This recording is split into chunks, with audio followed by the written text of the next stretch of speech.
What's going on, everybody? It's Ricky with Video Homicide, back with another movie review / recommendation. Today we're going to take a look at a film from 2025 directed by Dan Trachtenberg, and that film is Predator: Killer of Killers. Spoilers ahead. So this movie kicks fucking ass.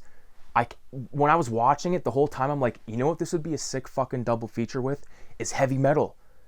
Like, this is a great anthology, animated, fucking just horror, gore, epic.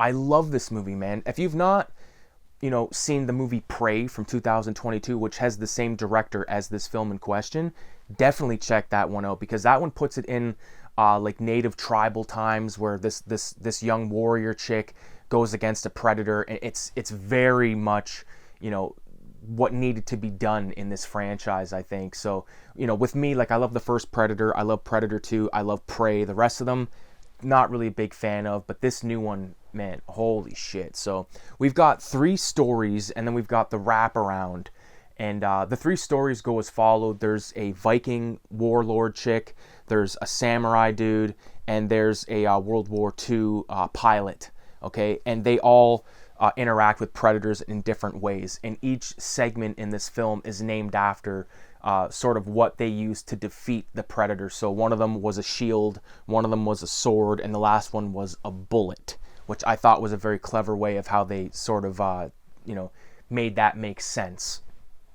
Now, the first story with the Viking chick, her story I thought was the most tragic. Like, when she was a young girl, she was forced to kill her own father by this warlord, and then she basically swore a blood oath to kill that guy, and later on in life she does finally find that guy, track him down, and makes quick work of him by way of her son killing this fucking warlord. But then the predator makes itself known, because there's a lot more stuff happening throughout these segments, but we all know as the audience that, like, the predator is afoot, okay, and he's creeping around. So basically, once this warlord is finally killed, and it's sort of like, okay, what's going to happen next? Predator makes itself known, starts killing all of our good guy Vikings, led by this Viking chick.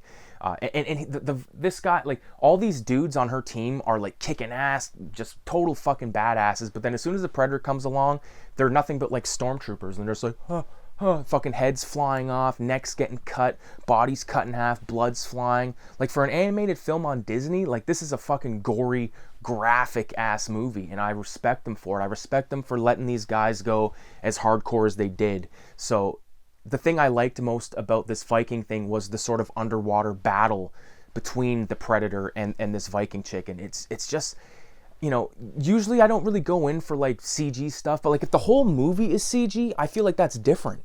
I get a much better flavor than if it's like a live action film with like super amounts of CG. It just takes me out of it. With this, it just kind of felt like a really extended video game cutscene, which are usually pretty fucking good. A lot of like, I've played a lot of fucking really good video games back in the day, and some of the cutscenes were really awesome, and that's what this felt like, and I don't have a problem with that at all. Interesting way how the Viking chick manages to kill the predator. He has like this shooting device on his wrist, and at the end she ends up using her own shield as like a way to sort of use, like, I don't know if centrifugal force is the right way, but like the reverse power of of a small explosion, uses it to kill him and jetty her out of the water into safety. And then she finds that her son has died. And like, the thing that was almost like kind of tear-jerking in a way was when she found her son's body laying there, and the son is like, did you kill the monster?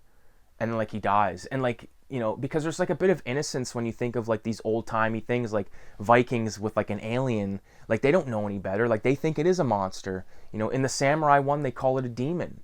And I think it's very fitting. So right after our segment ends, we see our Viking chick on this like prison ship, okay, and then the camera kind of pans over, and we see this Japanese guy sort of sitting in like a meditation pose, and then it goes into his story. And it starts off with him and his little brother when they're kids, and they're practicing like trying to hit a leaf out of the air with like a stick for a sword, which I thought was sweet. And at the beginning we get this line where it's like, leaves grow up together, but they fall alone. And I thought that was, I might have got that quote a little bit wrong, but it was very, I thought, cool. Now, the story of these two brothers sort of being forced to duel each other by, I don't know if it's like their warlord father or what the fuck he's supposed to be, like this shogun makes them kind of sword fight.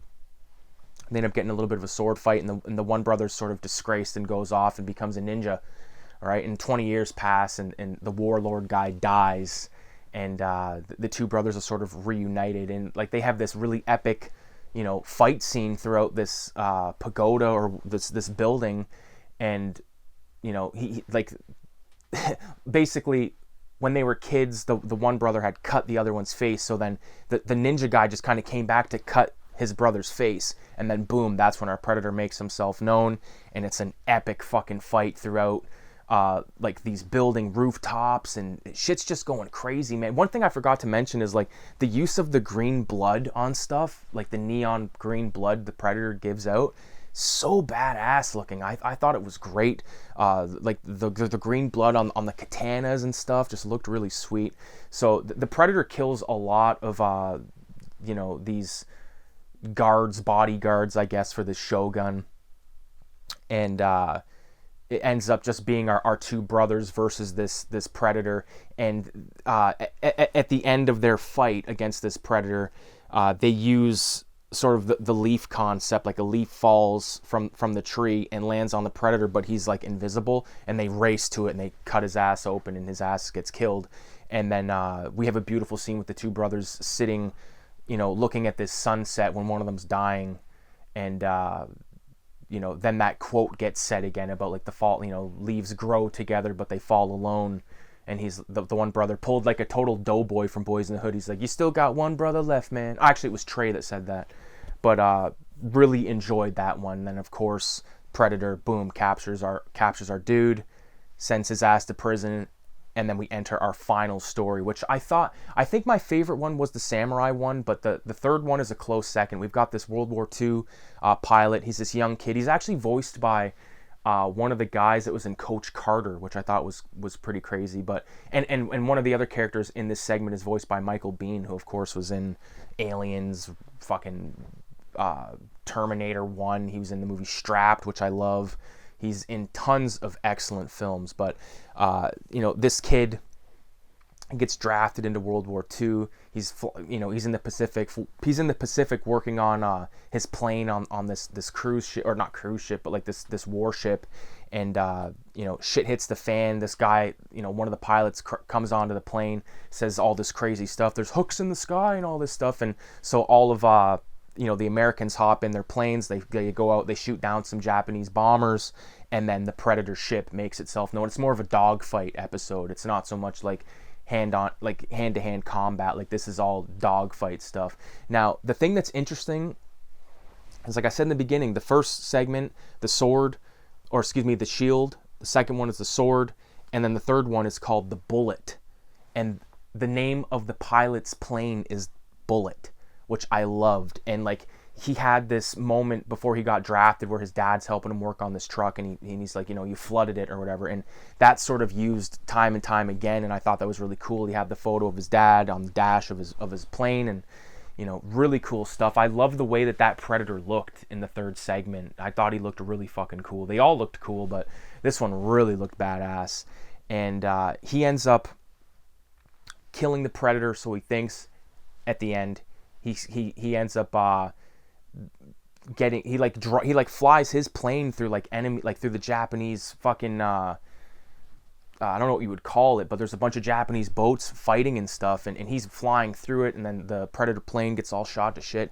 Really cool stuff. But he gets shipped up to this prison thing, and they basically get, like, the World War II guy, the Viking chick, and the samurai, they all get placed in this arena where they gotta like fight to the death, but they end up realizing they gotta fight together. But there's like this language barrier because one speaks fucking Japanese, one speaks whatever it is, Norwegian or some shit, and then English. But they end up escaping because the main chick, Viking chick, she sacrifices herself and allows the samurai and the World War II pilot to flee on a alien spacecraft. It's sort of like Independence Day, where Will Smith's like, I'm well aware of the maneuvering capabilities of these things. I've seen them. And the kid just gets in it and he's flying it like it's fucking, opening a can of pop. But, I really love this movie. I think, if you're into the movie Heavy Metal, I just keep bringing that up because that's what it felt like. It just felt like some really badass anthology with a temperature. It wasn't like your fucking... This was not what I thought it was going to be. When I put it on, my wife's like, she's like, is this a video game? She's like, what? Because she kind of fell asleep. She's like laying on me. I put the movie on because we were watching the show The Bear, because season 4 came out. And she like woke up for a sec. She's like, are you playing a video game? I'm like, no, I'm watching fucking this Predator film. And then, I was like really, I'm tired as fuck right now. I'm also stoned as a bastard. But I was like, I have to make a video about this right now because I stayed up through the whole movie. Proud of myself for that, because again, it's 3:26 a.m. All right, my little fucking tiny watch. But I'm gonna leave it at that. All right, check out this painting I'm working on, and with that being said, I appreciate everybody for watching. Check out Predator, Killer of Killers. Also check out Predator Badlands, I believe it's going to be called. Same director as Prey and of this one, so we'll see how it goes, man. So I appreciate you guys for watching. 666, adios, and have an amazing weekend. Ding.